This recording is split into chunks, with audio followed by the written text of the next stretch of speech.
RCR, la red que comunica y une al Perú. El próximo 2 de diciembre del 2019 va a tener lugar en Lima el primer Congreso Nacional Ordinario del Sindicato de Docentes de Educación Superior Pedagógica del Perú, CIESUD, ¿no? Eso se va a realizar en el auditorio del Instituto de Educación Superior Pedagógico Público Emilia Barcia Bonifati, en Lima. Nos acompaña para conversar sobre este tema el señor Jorge Antonio Mariluz Jiménez. Él es integrante de la comisión organizadora de este primer congreso que va a tener lugar próximamente en Lima. Le agradezco la amabilidad. Buenos días, muy amable por estar acá en RCR. Muchas gracias, muy buenos días, señor Hernández, y más bien muy agradecido por esta entrevista. A ver, comente en primer lugar, ¿a quiénes agrupa la CIESUD, que es el Sindicato de Docentes de la Educación Superior Pedagógica del Perú? Claro. Este es un instituto, es un sindicato que agrupa a todos los docentes de los institutos de educación superior pedagógica, y es a nivel nacional, ¿no? La formación de docentes, ¿no?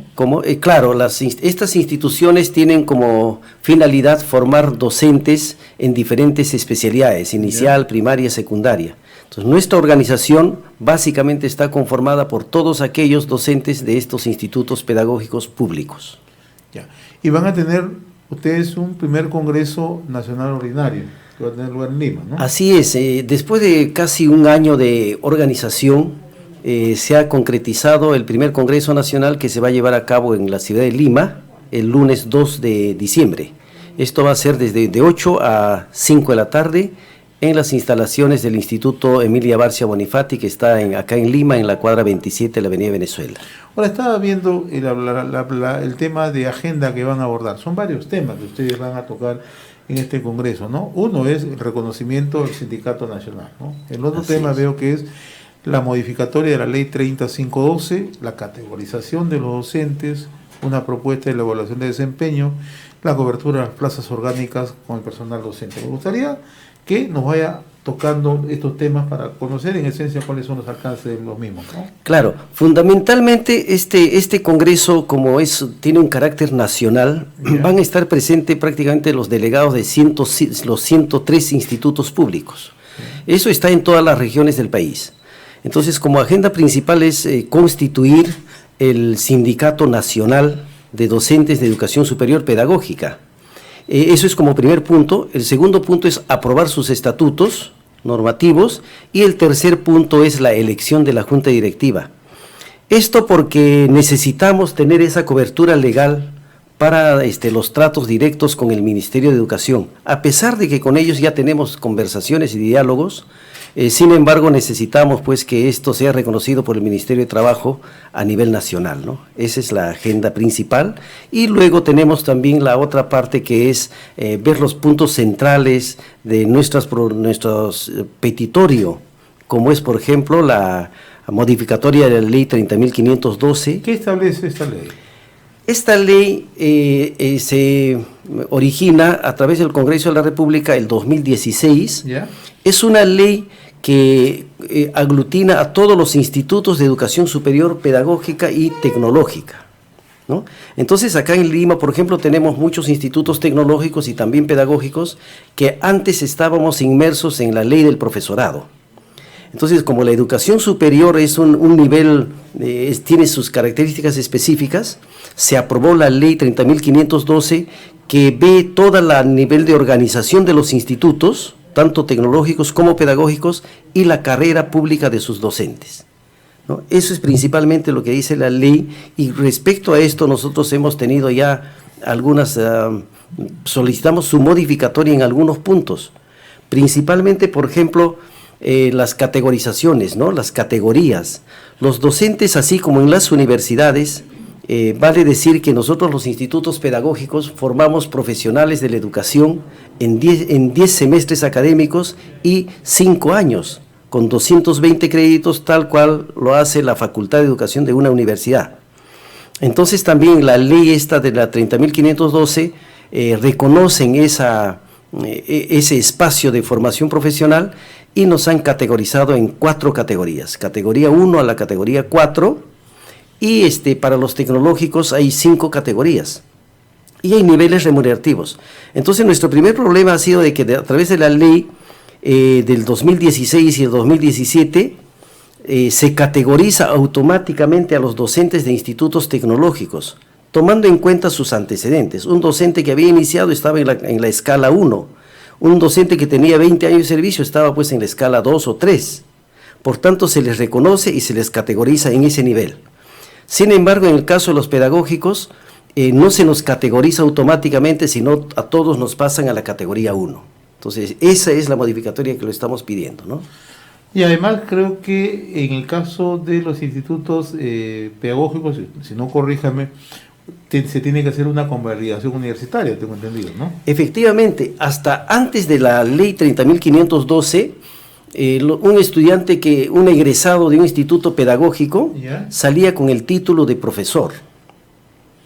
Sin embargo, y por tanto, si quería hacer un grado de maestría, tenía que hacer una complementación académica de 4 semestres académicos en una universidad y luego buscar su grado de bachiller y su licenciatura. Por tanto, entonces ya no eran 5 años de estudio, sino 7 años de estudio.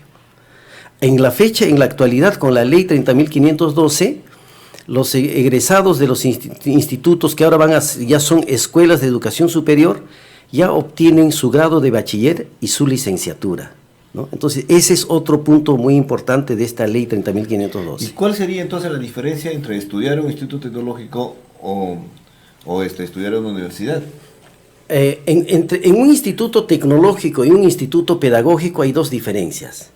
Los institutos tecnológicos forman profesionales técnicos en 3 años y 6 semestres académicos, mientras que los institutos de educación superior pedagógica forman profesionales con título reconocido al nombre de la nación en 5 años y 10 semestres académicos. Igual que la universidad. Está en el mismo nivel de la universidad. En el mismo nivel. Solo que están abocados específicamente a un tipo de especialización. Claro, pedagogía. Pedagogía, nada más. Lo que la universidad da, pedagogía, ingeniería y otras áreas. Y tiene muchas Entonces, áreas. pero sin embargo, en la ley universitaria anterior, con la ley universitaria anterior, solo las universidades podían dar grado de bachiller y licenciatura, a pesar de que los pedagógicos forman profesionales en 10 semestres y 5 años. O sea, ahora sí, ya los institutos pedagógicos sí pueden otorgar esos grados. El grado académico de bachiller y la licenciatura. Entonces, eso ha sido el nivel que de esta ley lo que nos ha traído, ¿no? Ya está en ejecución, ya está en práctica a la fecha. Entonces, ¿no? si dan la misma, si tienen el mismo nivel y otorgan también el mismo grado, los docentes de los institutos pedagógicos tienen alguna diferenciación remunerativa respecto a lo que están trabajando en las universidades? Ninguna. O sea, los que egresan de universidades o de institutos pedagógicos, los profesionales de educación, tienen la misma categorización en el me refiero a los docentes. Los docentes sí. La ley 30.512 a los docentes de institutos pedagógicos casi nos nivela con universidades. La ley plantea 4 categorías, categoría 1, 2, 3 y 4. Y en las universidades están los principales. Pues quizá para que nuestros oyentes entiendan mejor, porque en realidad estas categorizaciones son aspectos de carácter técnico. Veamos por cifras. ¿Cuánto es la remuneración de un docente en una universidad y cuánto es la remuneración de un docente en el instituto pedagógico? Claro. En un instituto pedagógico tenemos 2 tipos de remuneración a la fecha. Hay un grupo de docentes que ganan 2.980 soles y otro grupo que percibe 3.480 soles. Mientras que en las universidades las escalas están entre los 3.000 y los 7.000 soles, ¿no? Entonces, porque ellos también de acuerdo al nivel que han adquirido.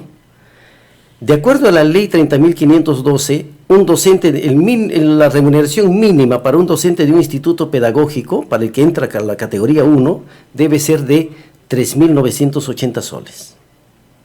Para un docente de la categoría 2 debe de ser de 5.400 soles y un docente de la categoría 3 debe estar percibiendo 6.400 Pero eso no se está dando en la práctica. Ahora no se está dando. ¿Cuál es el motivo? El motivo es que la ley la ley 30.512 en uno de sus puntos transitorios ha puesto allí que los docentes de los institutos pedagógicos para percibir esa remuneración deberían pasar por una evaluación de permanencia. ¿Y quién tiene que hacer esa evaluación? Esa evaluación lo debe dirigir el Ministerio de Educación a través de la DIFOID. Y usted me dice que es transitorio, ¿y hasta cuándo? ¿Tiene un plazo de Claro, de hasta que se caducidad hasta que se ejecute, ¿no? Entonces lo que nosotros estamos planteando, lo que no ha pasado con los tecnológicos, ahí sí los han categorizado automáticamente el 2017.